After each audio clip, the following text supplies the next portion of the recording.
Why hello, Anxious Cynic, back again with another Mine-imator tutorial. Today we're going to start off pretty much where we left off last time and see if we can finish up the bulk of the animation for this animation tutorial series. God, that was a really long intro. So we're going to get onto particles today, but before we do, I want to go ahead and explain what and all has happened in the meantime. So we have Steve running up here. And then what I did here in the meantime is edited him or animated him to stop for a second. And then he walks up and he starts just hammering away. Now, this isn't really the best mining animation that you could do. And the little step up here is a little rough and whatnot. But this will give you an idea of what we're doing here. And the way I animated this, just to give you an idea of how you might want to consider doing it yourself at some point, is when he goes for the first swing, I have him lean back like this. Like, this happens really fast. There should be a delay there, but, this is just kind of a work in progress animation here. He leans back, like he rears back with his right arm, of course, because that's what he's holding the pickaxe with. His left arm comes forward. I'm burping. I have his torso kind of churn a bit here, as you can see, and it's slightly bending and like leaning backwards. Obviously all to simulate the momentum of such a move. And then his arm comes up, and then this in the successive swings here, his arm doesn't do like the full swing thing. The way I copied the keyframes has it come up every now and then like that, so that's something you wouldn't want to do if you were doing an actual animation. But basically, the first swing, he's really rearing back, and then after that, it kind of is just the inertia and momentum of his body moving. So he basically just starts, hammering away. He can't wait to get into it. And he runs up, he stops, and then he just starts just hammering away at it, just making no progress whatsoever. All right, so that's what Steve's doing. And what we have here, I actually had to adjust some of the transitions for our creeper. If you remember last time, the way we had him walking up, because of the way I wanted to animate him to be similar to how a creeper would actually blow up in Minecraft, with the subtle changes in texture, if you will, if I could talk today. So the walking is a little bit messed up now, but that's really, we covered that last time, so that's not really the focal point. So just try to overlook that. It's not that bad, but just in case it sticks out. So what we have here is the creeper walking up, and then notice here he starts to do his little flashing thing. Now, I didn't look up a reference to see exactly how it happens in Minecraft. I just know that they do a little flashy doodad. It's one of those things you take for granted, and you never really think about the actual thing that's happening. But anyway, I just decided to do kind of a loose mimic of it, or a loose imitation of it. And so basically he walks up. As he begins to get closer, he starts to flash a little bit. You can see, just kind of on and off. And then he does the weird little, like, progressive, like, I'm going to explode thing there. And the way I accomplished this is that these keyframes here, I went into the color tab, and I made the mix color white. And then it goes up. I made it go to about 35% here. And then it goes back down. And then back up to about 35% here. And then since this keyframe here is where he stops, I had to keep it, so I just kind of reduced it slightly and then went back down to 0 there. And then to this one, I started to scale him up, and then up again, and then up again. And the transition that I used was this ease in and out bounce, which is down here, and that's what gives it that kind of weird, look that they have.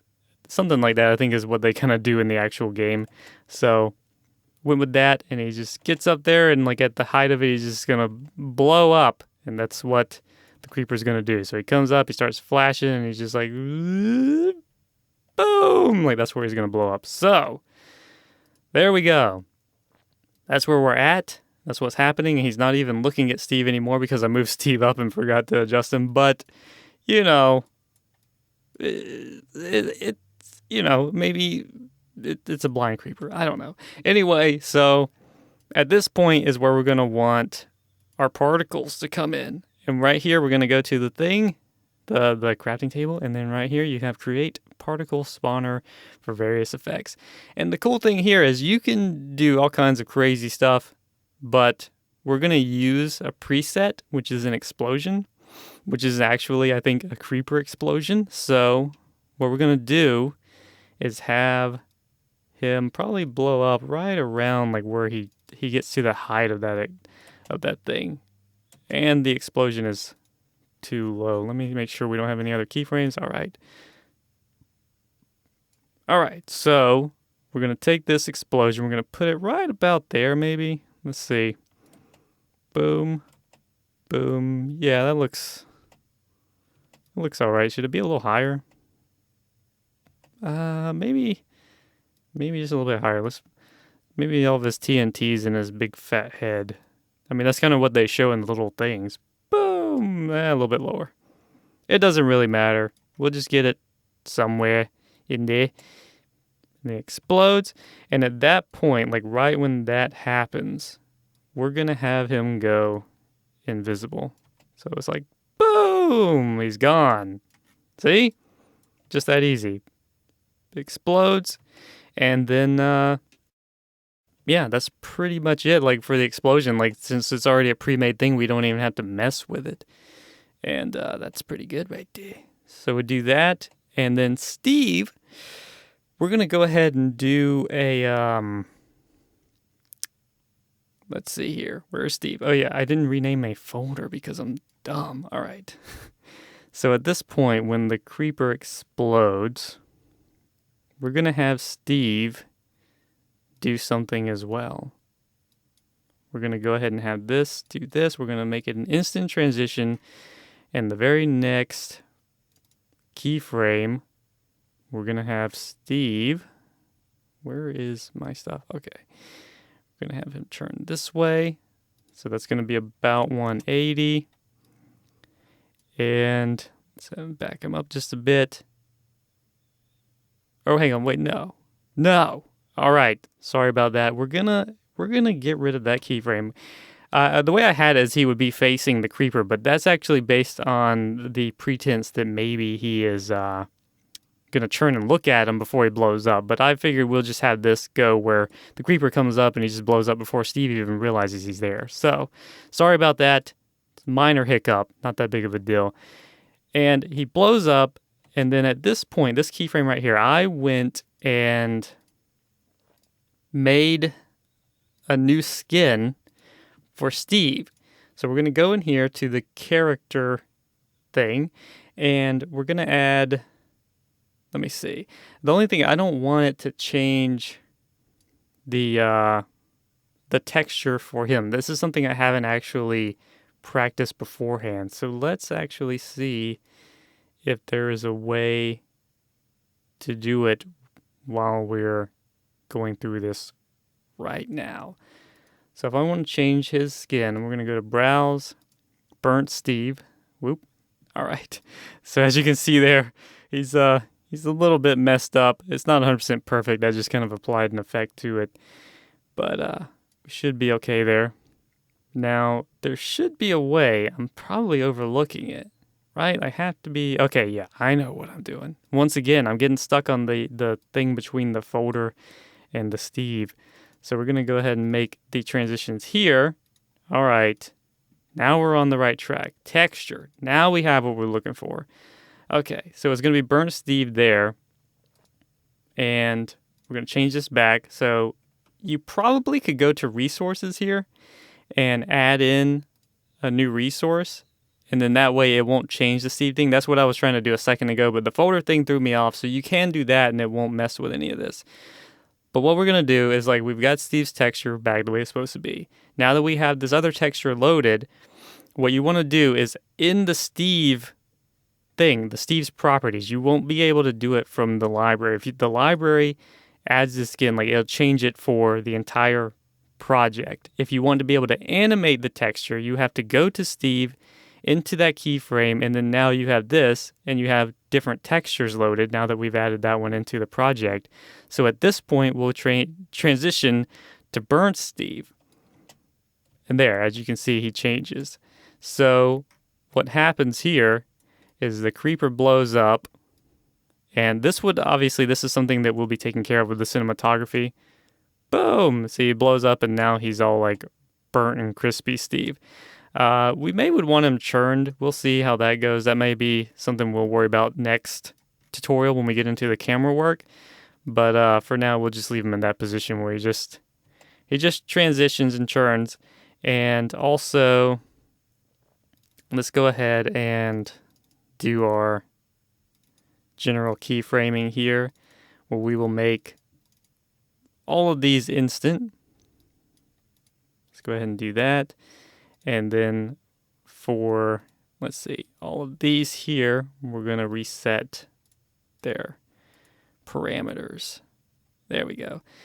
And have them like that, because he's just kind of dazed and he's just standing there like he doesn't know what just happened. Boop. All right. And then obviously, like I said, the camera work will try to disguise that.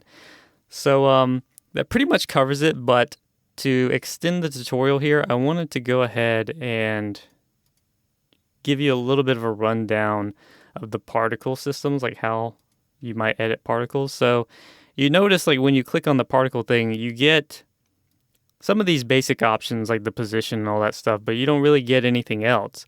And when you go to this, like, you see the particle creator options when you click on one of these and stuff, like, you get parenting. You can parent it to something. Obviously, if you got a torch burning and you want smoke coming off of it, you would parent it to the torch, stuff like that. But there's no like ways to adjust what the particles themselves are doing. And that's when you have to go down here into your library. And when you click on it, just like we did for Steve, when you get your options for what model he is, the skin that he has.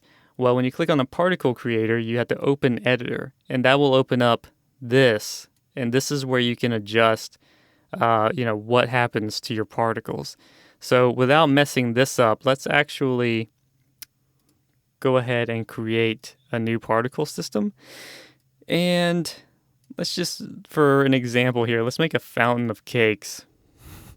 Here we go. So there's that. I mean, that's a thing that's happening, I guess. Let's go ahead and move it here. And we'll see if we can edit this. Now, you notice how they're kind of hitting the floor or something there? Well, let's go ahead and go to our particle creator. Let's see if we can rename this one. This is cakes, right? So we go to cakes, and that way we can keep up with what's what here. So there it is, and it keeps landing there and stopping. And I think that is because the bounding box is the ground. And what that's saying is that the particles are going to interact with the ground, and the Y level is going to be different. So if we bring this up right about there, that's about our Y level for the ground, because it's not 100% even, if you recall. So we got this situation going on now where they're actually hitting the ground instead. So we just raise that up. You also have a spawn region, which as you can see, they're just falling into infinity. And you have custom, and these can be really tricky. As you can see, there's a box here now, and this is kind of where the particles can exist only within that square or something. And you also have your particles per minute. I'm hoping that we can do this without crashing the program. Sometimes particles can be a bit unruly. So let's see if we make that 100. And this is per minute, so, it changes quite drastically. So if we add another 0 to that, though, that's 1,000. And as you can see, it's just tossing cakes everywhere, man. It is just going nuts. So you have those options. And then also, if you notice this here, types, well, this is cakes. And you can actually add another type, particle number 2, and that is going to be, like, the kind here is sprite. We can change it to creeper. So now you have 2 different sets of particles coming out, and if we adjust some of these things here, oh my god. Look, creepers are just flying everywhere. as you can see, like these options are what we have in our library here. So if we had a block or something, we can make it that for now. Whoa, look at the creepers. What are they doing? Jeez, it's because I took this random off of this. So if we do that, let's put some number on there. Let's clear it. And as you can see, now they're going off into a direction. This is crazy. And then, you can adjust these things. These parameters, like this initial, I think this is the force that's applied, I think, when it first begins, the initial speed in all directions, as it says. And then the add is the acceleration in all directions. So this would add more force than the initial force, I guess. And then multiply maybe like an additional force that's applied over time, like per second or something. And as you can see, they're shooting off into space right there. And then you have rotation. Rotation is random. If we turn that off, then they may not rotate quite as randomly, of course. So if we made that 0 and that 0, then as you can see, they're just going off in a straight line now. There is no more rotation. And this is the same thing, the initial speed and then the additional speed and then the multiplier. And then you also have the scale and the scale change. So I can make the creepers, let's say we want them to be 0.3. I was going to hit 2, but hit 3 by accident. And now you can see they're extremely small. But if we do a scale change over time, so it's 1 per second, then they start out very small and get bigger. So let's actually make that 0.5, like half of a thing. And as they go up, they just get bigger and bigger, I guess. And let's reset this stuff. There we go. Now that they're not going as far, you can see it a lot better. How they're just, wow. they're just going crazy. I'm choking up. Oh my God, look at him. Oh, he's huge. This is ridiculous. Look at him. Oh my God. This is actually probably the most fun I've had with particles in a while. This is like just doing a tutorial of it's funner than actually trying to make them work. I did, if you watch my animation, A Man's Best Friend, with the meteor particles, my God, that was a tough animation. Like messing with particles is usually a lot of work. And it's pretty intensive on your system. I'm surprised that we're doing well here. But, we're not rendering. If we rendered, then it would be a lot more severe. So you can do that. Like all this other stuff is kind of self-explanatory. Let's go ahead and get rid of the creepers, though. Let's go back to our cake. And what I want to do is the bounce factor here. Oh, let's actually change this back to ground. All right. And let's make it 500. Let's not have so many coming in. So we've got this going on. And the bounce factor, see, bounce is enabled. If I turn it off, then you'll see they just kind of hit and start rolling around and spinning around and stuff like that. Well, you can turn the bounce on, and the bounce factor is 0.5. So let's just say that's 3. And then you'll see the ground is turned into a trampoline. So you can, wow. They're actually bouncing farther, I think, than they're spawning. Yeah, they are. Jeez. I keep burping. I'm sorry. But yeah, that's what you can do. You can make them bounce a lot. Let's put that back down to where it's supposed to be. You also have orbit attractor. If I enable this, then now this is one that is always a little bit tricky for me. I always forget exactly how this works. What we're going to do is spawn in a block. Let's go ahead and just make a dirt block. And let's have it come right about there. We're going to just put that block there. And what we're going to do here is select our cake. Notice here it says cake block. Yeah, okay, so that's added by the particle system because it has to have something in the library to produce as a particle. So that's why it added that. We're discovering all sorts of things. All right, so what we want to find here is the dirt block and make it the attractor of the particle system. So let's see if I can figure out how this works. Once again, as I've said before, messing with particles is a bit tricky. It's something that I always have a little bit of trouble with, the way that the menus work and whatnot. So forgive me if this is a little bumpy. I may have to skip ahead. Oh, nope. Okay. So as you can see here, when you go into this, you have your options. So this is for the grass, and this is for cakes. This is our particle, like spawner. I don't know what they're doing.